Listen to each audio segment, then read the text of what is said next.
এদিকে mid day মিলের ব্যবস্থা খতিয়ে দেখতে রাজ্যে কেন্দ্রীয় দল রবিবার কলকাতায় পৌঁছন কেন্দ্রীয় দলের সদস্যরা। রাজ্য প্রশাসনের সঙ্গে বৈঠক কেন্দ্রীয় দলের সদস্যদের।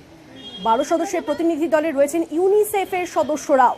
আপনারা জানেন মিড ডে মিলে কোথাও টিকটিকি, কোথাও মরা সাপ, এবং তারপরেই এবার রাজ্যে কেন্দ্রীয় দল মিড ডে মিলের ব্যবস্থা খতিয়ে দেখতে রাজ্যে কেন্দ্রীয় দল। আর এই বিষয়ে আরো বিস্তারিত জানাবে আমাদের প্রতিনিধি সোমরাজ রয়েছে আমাদের সঙ্গে। সোমরাজ, হ্যাঁ দেখো, গতকালই কলকাতায় এসে পৌঁছেছে মিড ডে মিলের যে জয়েন্ট রিভিউ মিশনের যে প্রতিনিধি দল, তারা এসে পৌঁছেছেন আজকে সকাল 10টার পর থেকে বিকাশ ভবনে স্কুল শিক্ষা দপ্তরের পাশাপাশি রাজ্য প্রশাসনের আধিকারিকদের সঙ্গে এই মিড ডে মিলের যে জয়েন্ট রিভিউ মিশন, যেখানে রাজ্যেরও আধিকারিকরা রয়েছেন, তাদের সঙ্গে বৈঠক করার কথা রয়েছে।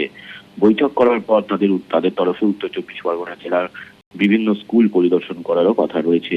মূলত এই জয়েন্ট রিভিউ মিশনের যে দল, তারা কিভাবে পরিদর্শন করবে বা কোন কোন বিষয় খতিয়ে দেখবে, তার জন্য 16 দফা গাইডলাইন ইতিমধ্যেই তাদেরকে দেওয়া হয়েছে। সম্প্রতি রাজ্য সরকারের তরফেও রাজ্য স্কুল শিক্ষা দপ্তর এই কেন্দ্রীয় দল আসার আগেই তারা নিজেরাও বিভিন্ন জেলায় জেলায় পরিদর্শনের নির্দেশ দিয়েছিলেন। মিড ডে মিলে কোথাও কোনো অভিযোগ এলে তারই রিপোর্ট চেয়েছিলেন।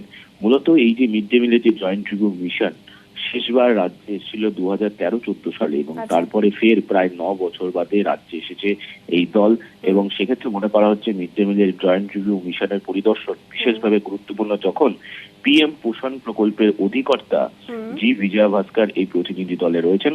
সব মিলিয়ে মিড ডে মিলের এই কেন্দ্রীয় দলের সফর যথেষ্ট গুরুত্বপূর্ণ হতে চলেছে। বেশ বেশ, ধন্যবাদ সোমরাজ। আর এই